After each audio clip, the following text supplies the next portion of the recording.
Bertie the bus was giving some visitors a tour of the island of Soda.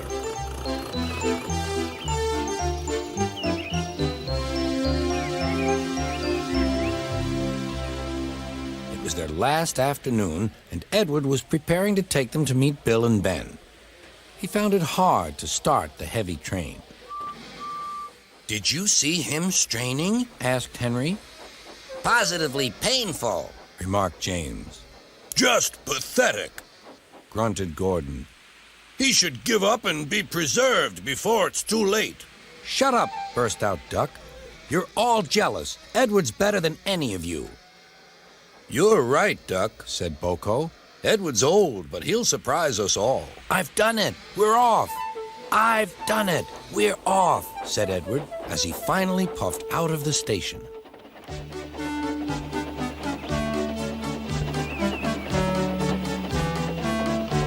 Bill and Ben were delighted to see the visitors. They loved being photographed. Later, they took the party to the China Clay Works in a brake van special.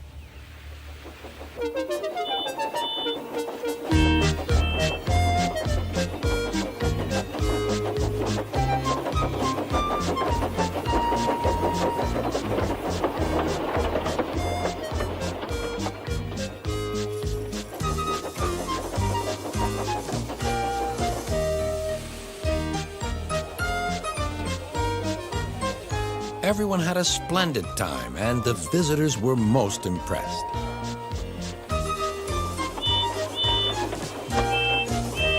Then Edward took the visitors home.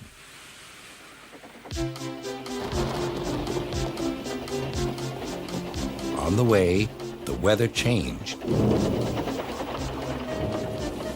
Wind and rain buffeted Edward.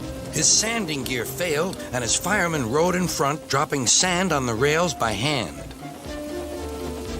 Suddenly, Edward's wheels slipped fiercely, and with a shrieking crack, something broke. The crew inspected the damage. Repairs took some time. One of your crank pins broke, Edward, said his driver. We've taken your side rods off. Now you're like an old-fashioned engine. Can you get these people home? They must start back tonight. I'll try, sir, promised Edward. Edward puffed and pulled his hardest, but his wheels kept slipping and he could not start the heavy train.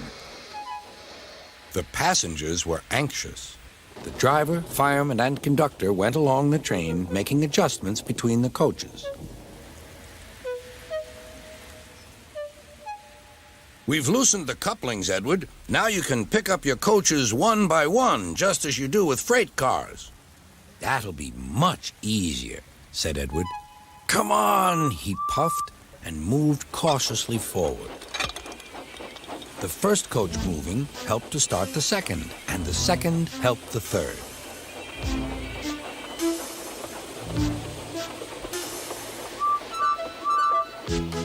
I've done it! I've done it! Puffed Edward. Steady, boy, warned his driver. Well done, boy! You've got them! You've got them! And he listened happily to Edward's steady beat as he forged slowly but surely ahead. At last, battered, weary, but unbeaten, Edward steamed in. Henry was waiting for the visitors with the special train. Beep, beep! Sir Topham Hatt angrily pointed to the clock, but excited passengers cheered and thanked Edward, his driver, and firemen.